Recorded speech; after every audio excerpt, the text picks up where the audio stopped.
দেখো, আমাদের 2017 সালে যে গ্রুপ ডি পরীক্ষাটা হয়েছিল পশ্চিমবঙ্গ সেন্ট্রাল স্কুল সার্ভিস কমিশনের, এখানে দেখো যে জিকে গুলো এসেছিল সেগুলো আমরা এখানে বিস্তারিত আলোচনা করছি। তার সাথে যে অঙ্কগুলো এসেছিল সেগুলো এখানে তোমাদের ক্যালকুলেশন করে বুঝিয়ে দিচ্ছি। তো নিম্নলিখিত কোন মানুষের ক্ষেত্রে প্রযোজ্য নয়, কোশ্চেন নাম্বার 1। তাহলে এখানে দেখো অ্যান্সার হবে স্বভোজী। তারপরে দেখো রাতকানা রোগ যে ভিটামিনের অভাবে হয়, রাতকানা রোগ ভিটামিন এ এর অভাবে হয়। তাহলে এখানে দেখো বাকি যে ভিটামিনের অভাবজনিত যে রোগগুলো আছে সেগুলো একটু দেখে নিই।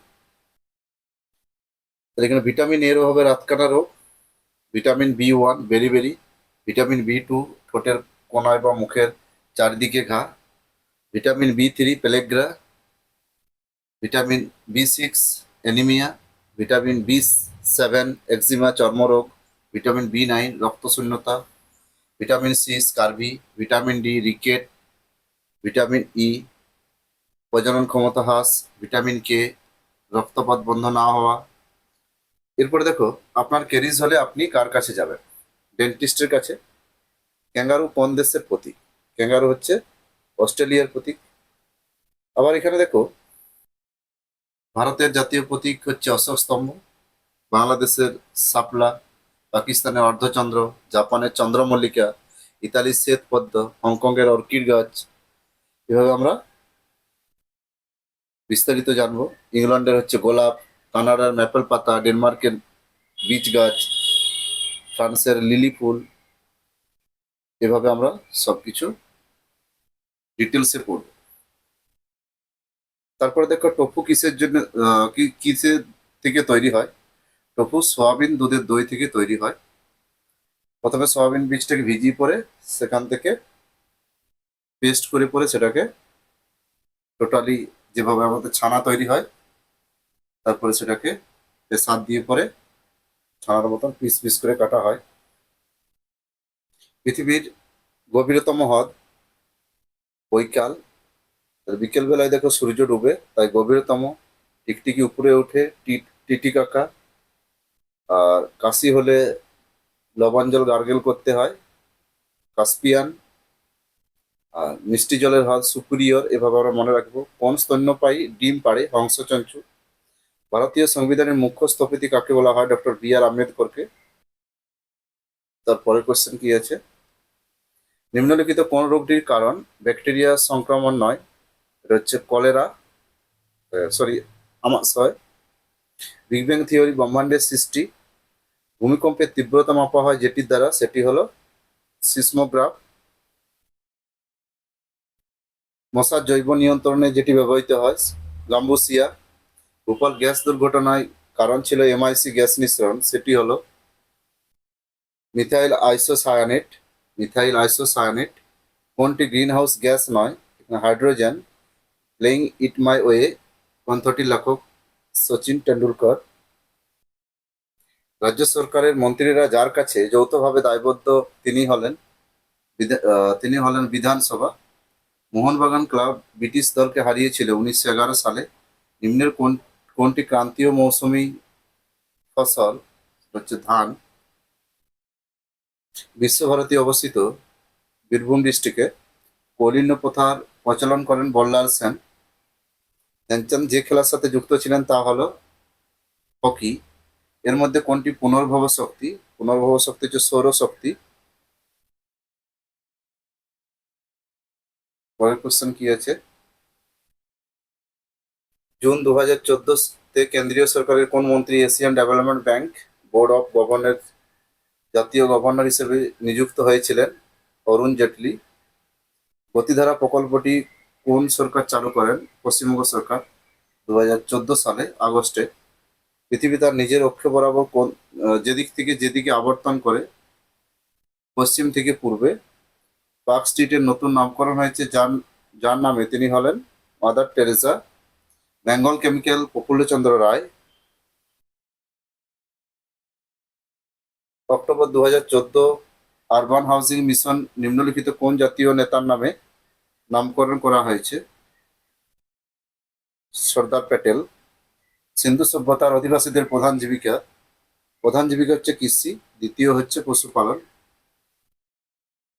দেখো দেখো 15টা অঙ্ক আছে, শেষে তোমাদের সাথে আলোচনা করছি যে পরীক্ষা পদ্ধতি বা কোথা থেকে কোশ্চেন আসবে আগামী পরীক্ষায়, কিভাবে তোমরা প্রিপারেশন নিবে। 6598 এর সঙ্গে কোন ক্ষুদ্রতম সংখ্যা যোগ করলে যোগফল একটি পূর্ণবর্গ সংখ্যা হবে। তাহলে এখানে দেখো যোগ বলেছে, তাহলে বর্গমূল করো, এক ঘর বেশি খাও। 6598, ডান দিক থেকে জোড়া জোড়া। প্রথমে দেখো 8 খাচ্ছে, 8 8 64, এখানে বিয়োগ করো 198। তারপর দেখো এক ঘর বেশি খাও, 8 ডবল হয়ে যাচ্ছে 16, তার এখানে 1 খাওয়াতে হবে নর্মালি, তার এখানে তোমরা 2 খাও, যোগ বললে এক ঘর বেশি খাও, তাহলেই হবে। 16 দুগুণে 32, 2 দিয়ে 4, এবার বিয়োগ করো উপর থেকে নিচে 126, এখানে দেখো 126 যোগ করতে হবে। তারপর দেখো ট্রেনটির দৈর্ঘ্য কত, তাহলে আমরা দূরত্ব সমান কি জানি, গতিবেগ ইন্টু সময়। তাহলে 30 কিমি পার ঘন্টা বেগে চলমান একটি ট্রেন 27/2 সেকেন্ডে একটি বিন্দুকে অতিক্রম করে, ট্রেনটির দৈর্ঘ্য কত। দেখো যখন কোনো ট্রেন কোনো গাছ, ব্যক্তি, খুঁটি, ল্যাম্পপোস্টকে অতিক্রম করে, সে নিজের দৈর্ঘ্যকে অতিক্রম করে। তাহলে তো এখানে গতিবেগ দেওয়া আছে 30 কিমি পার ঘন্টা, তাহলে কিমি পার ঘন্টাকে মিটার পার সেকেন্ডে ট্রান্সফার করো 5/18 দিয়ে গুণ করে করে। তারপর গতিবেগের সাথে এখানে দেখো সময় গুণ করে দাও, তাহলে দূরত্ব বা ট্রেনের দৈর্ঘ্য বেরিয়ে যাবে। এর ক্যালকুলেশন করো, 9 দুগুণে 18, 9 তিনে 27, তাহলে এখানে দেখো 5 তিনে 15, 15 তিনে 45, 450 ডিভাইড বাই 4। এরপরে দেখো 4 একে 4, 4 একে 4, 4 দুগুণে 8, আর আসছে 4 5 20, তাহলে 112.5 মিটার ট্রেনটার দৈর্ঘ্য। কোন বৃহত্তম সংখ্যা দিয়ে 1023 এবং 750-কে ভাগ করলে যথাক্রমে 2 3 ও 2 ভাগশেষ থাকবে। তাহলে যদি ভাগশেষ থাকে তাহলে আগে ভাগশেষটা বিয়োগ করে না, তারপরে গোসাগু করো। 1023 থেকে যদি 3 বিয়োগ করি তাহলে এখানে আসছে 1020। আবার 750 থেকে যদি 2 বিয়োগ করি তাহলে এখানে আসছে 748। 1020 আর 748 তোমরা ভাগ পদ্ধতিতে অ্যাপ্লাই করতে পারো, আর না হলে লসাগু পদ্ধতিতে গোসাগু করতে পারো। তাহলে এখানে দেখো আমি লসাগু পদ্ধতিতেই করছি।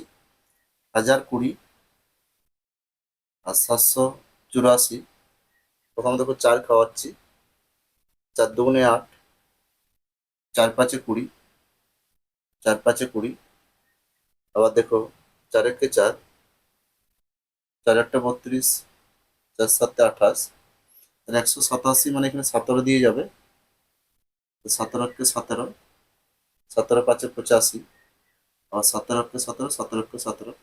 তো দেখো প্রত্যেক সংখ্যাকে 4 আর 17 দুজন মিলে ভাগ করেছে, অতএব তাদের গুণফলটা হচ্ছে আমার গোসাগু 17 4 68।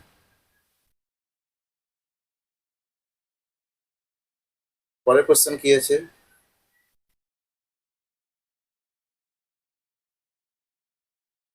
2 2 থেকে 12 পর্যন্ত মৌলিক সংখ্যাগুলির যোগফল কত। তো এটা অ্যান্সার মুখস্থ রাখতে পারো 28। তাহলে 2 থেকে 12 পর্যন্ত মৌলিক সংখ্যা কে কে আছে, 2 3 5 7 11, এদের যোগ করে দাও, এদের যোগফল হচ্ছে 28।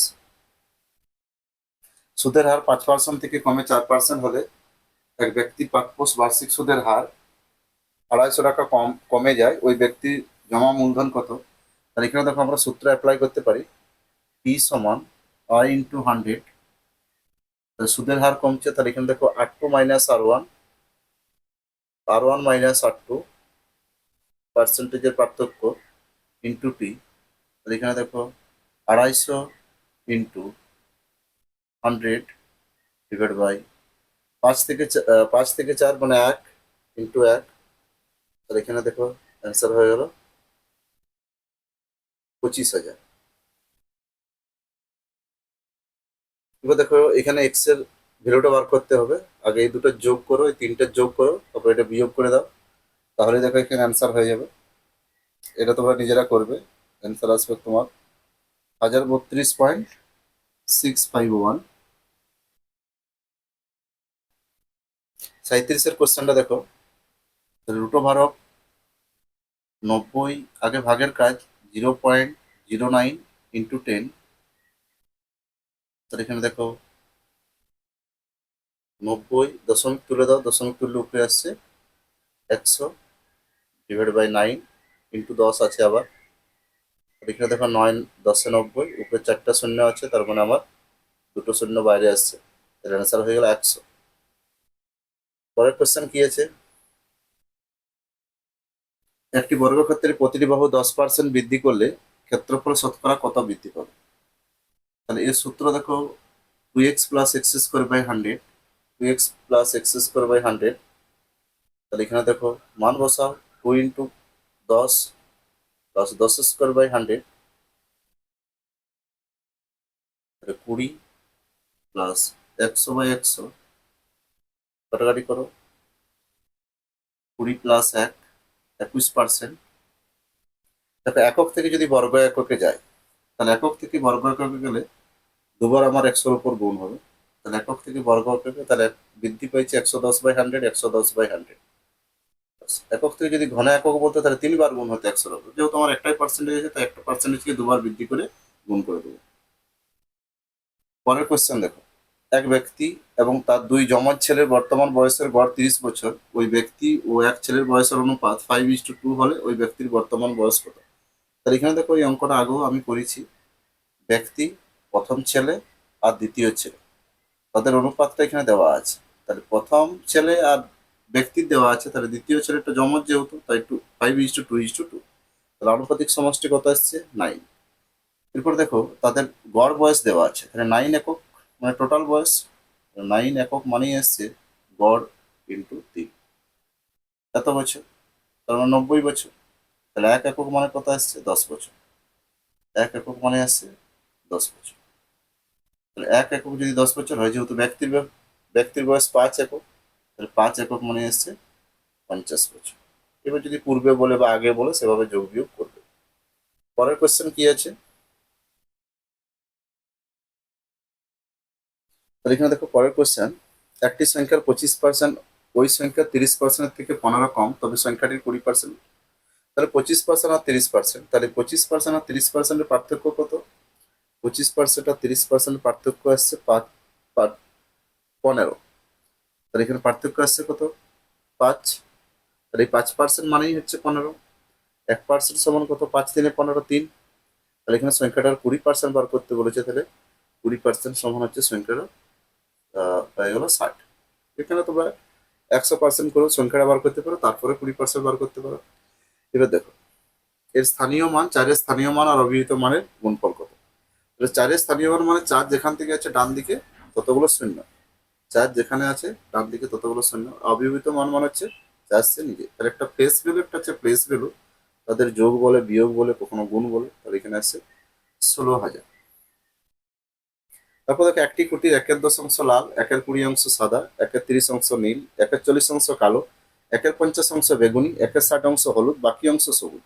তাহলে এই যে বাকি অংশটাই হচ্ছে আমার এখানে দেওয়া আছে, তাহলে এখানে বার করতে হবে। তো টোটাল যদি খুঁটিটা আমার 1 অংশ হয়, তাহলে টোটাল খুঁটিটা আসছে 1 অংশ। তার আগে এখানে এদের যোগ করে নাও, 1/10, 1/20, 1/30, 1/40, 1/50, 1/60। যদি টোটাল যোগ করো ভগ্নাংশের, তাহলে 600 লসাগু আসবে। তো 600 লসাগু এখানে আসছে দেখো 60, 20, 30-এ, 30, 30, 40-এ, 30, 20-তে, 30, 20-তে, 40, 4×15 = 60, 5×12 = 60, আর 10×6 = 60। এখানে টোটাল যোগ করে এরপরে, যোগ করলে এসে দেখো 147, 147 / 600। তাহলে 1 অংশ থেকে যদি 147 / 600 বিয়োগ করি, সেটাই আমার সবুজ। বিয়োগ করলে তোমার এখানে আসছে 453/600, 453/600। এত অংশ হচ্ছে আমার সবুজ। তাহলে এখানে 453/600 অংশ মানে হচ্ছে এটা।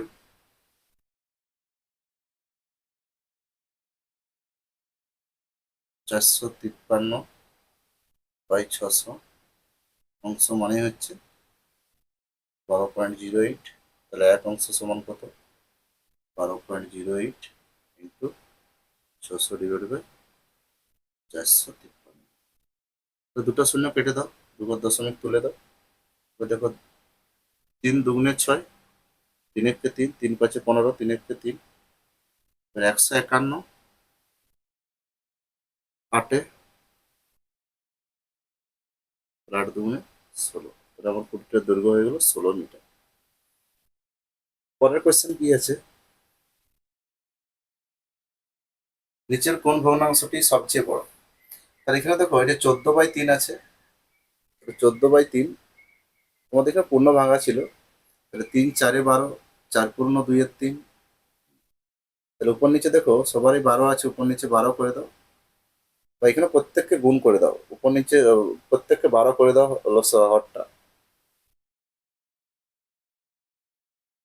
এখানে হরটা যদি 12 করি 4 দিয়ে, 14 4 56, 56/12, 25 দুগুণে 50/12, এখানে 39/12 আছে, আর এখানে দেখো 47/12 আছে। তাহলে আমার সবচেয়ে বড় কত? 56/12, অতএব অপশন এ। 24 জন লোক একটি পুকুর কাটতে 12 দিন সময় লাগে, তবে কতজন লোক? 8 দিনে, তাহলে 8 3 24, 12 3 36, তাহলে M1D1 সমান M2D2, M1D1 সমান M2D2। এখানে দেখো 8 3 24, 12 3 36 জন লোকের প্রয়োজন হবে। 3কে কত দিয়ে গুণ করলে -1 পাওয়া যায়? তাহলে 3কে যদি তুমি -1 আর 3 দিয়ে গুণ করো তবে যে -1, ঠিক আছে। দেখো তোমাদের ভিডিওটা টাইমটা বেড়ে যাচ্ছে, আর বেশি কিছু বলছি না, তোমরা নোটিফিকেশন দিলে আস্তে আস্তে সমস্ত খবর পেয়ে যাবে, কি হবে না হবে। কোনো গুজবের কান দেওয়ার প্রয়োজন নেই, তুমি পড়াশোনা করতে থাকো। গ্রুপ ডি গ্রুপ সির জন্য তুমি যে প্রিপারেশন নিচ্ছ, কোথা থেকে কোশ্চেন আসছে, বা আগামী যে আমাদের ফুড এসআই যে কোশ্চেনগুলো পরীক্ষা হয়েছে সেই কোশ্চেন পেপার কেমন হয়েছে, বিশেষ করে ফুড এসআই এর কোশ্চেন পেপারগুলো ভালো করে দেখবে, কোথা থেকে কোশ্চেন এসছে, কিভাবে কোশ্চেন এসছে, সেগুলো অ্যানালাইসিস করবে, তাহলে দেখবে তুমি এখানে কোশ্চেন পেপার কমন পেয়ে যাবে। আর অঙ্ক খুব সহজেই আসবে, শুধুমাত্র জিকেটা ভালো করে দেখতে হবে, আর গ্রুপ সি এর জন্য তোমাকে ইংলিশটা ভালো করে পড়তে হবে, তাহলে তুমি পাস করতে পারবে। তো সরকার চাইলে স্বচ্ছভাবে পরীক্ষা নিতে পারে, কিন্তু সরকার কোনোদিনই চায় না।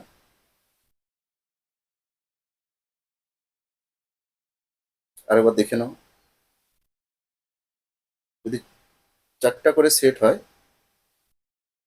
4টা সেটে সেখানে তোমাদের কার্বন কপি যদি দেয়, এবার কোন পরীক্ষা কেন্দ্রে কোন সেটটা পড়ছে যেন কেউ না জানে, 4টা সেটেই থাকলো, ওখানকার টিচার ঠিক করবে যে কোন সেটে আমরা পরীক্ষা নেবো, এ সেট, বি সেট, সি বা ডি, এই 4টা সেটের মধ্যে।